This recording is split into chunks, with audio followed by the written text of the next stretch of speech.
Hi students, இன்னைக்கு நம்ம class 12 maths 6th chapter applications of vector algebra ல exercise 6.1 ல second sum பார்ப்போம் இந்த வீடியோல. Prove by vector method that the median to the base of an isosceles triangle is perpendicular to the base. என்ன கொடுத்திருக்காங்க? Median ஒரு isosceles triangle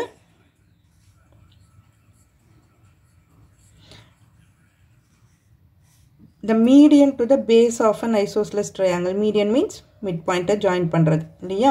So isosceles triangle A B C ன்னு எடுத்துக்கிறேன். இது midpoint D. Median னா midpoint ன்னு உங்களுக்கு தெரியும். So midpoint D. இப்போ இங்க perpendicular ன்னு நம்ம பார்த்துட்டோம். Vector methodல perpendicular ன்னு இந்த இது பார்த்தீங்கனாலே உங்களுக்கு dot product is equal to 0 ன்னு prove பண்ணிட்டோம்னா perpendicular ன்னு prove பண்ணிடலாம்னு சொல்லிட்டு உங்களுக்கு இதுதான் clue. So அப்போ isosceles triangle என்றதால இது ரெண்டு சைடும் equal இல்லையா? base midpoint என்றதால இது ரெண்டும் equal உங்களுக்கு வரும். ஓகே, இதுதான் இங்க கொடுத்திருக்கிறது. சோ நம்ம என்ன prove பண்ணனும்? to prove AD is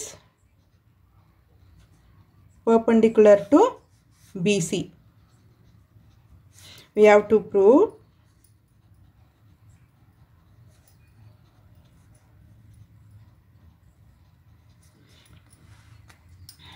dot product AD vector is AD dot BC vector is equal to 0 ன்னு prove பண்ணிட்டோம்னா perpendicular ன்னு prove பண்ணிடலாம்.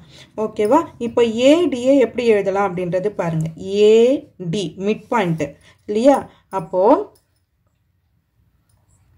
AD எப்படி எழுதலாம்? நம்ம AB plus AC. AD எப்படி எழுதலாம்? AD is equal to half into AB plus AC vector. Okay, அதே மாதிரி BC எப்படி எழுதலாம்? BC is equal to BC. இதை வந்து எப்படி எழுத போறோம்னா AB அதாவது BA ஒரே டைரக்ஷன்ல தான் வரணும். வெக்டர்ன்றதால ஒரே டைரக்ஷன்ல தான் வரணும் நமக்கு. இந்த BC எப்படி எழுத போறோம்னா BA plus AC.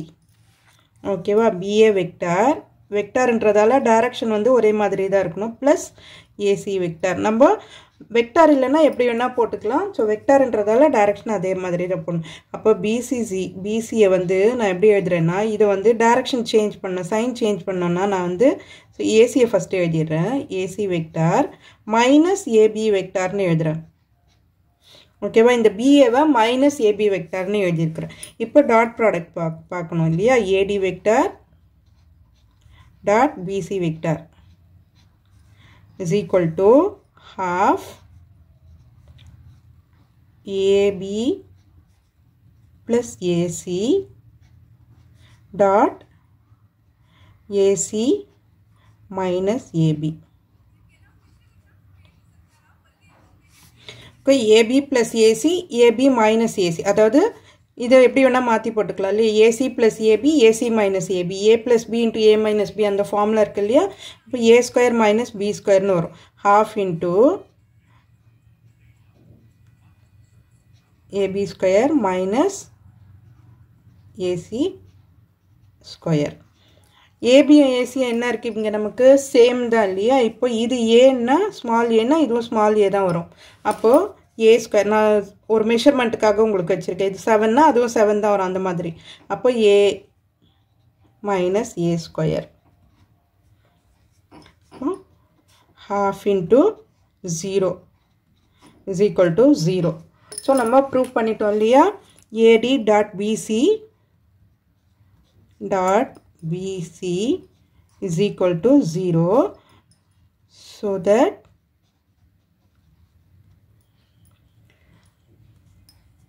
AD is perpendicular to BC. இதை நம்ம ப்ரூவ் பண்ணியாச்சு. AD is perpendicular to BC. Proved. இங்கே வெக்டார் போடணுன்றது அவசியம் இல்லை. ஓகே, ஸோ இந்த வீடியோ உங்களுக்கு யூஸ்ஃபுல்லாக இருந்ததுன்னா சப்ஸ்கிரைப் பண்ணுங்கள், மறக்காமல் உங்கள் ஃப்ரெண்ட்ஸோடவும் ஷேர் பண்ணிவிட்டு பாருங்கள் ஸ்டூடெண்ட்ஸ். தேங்க்யூ.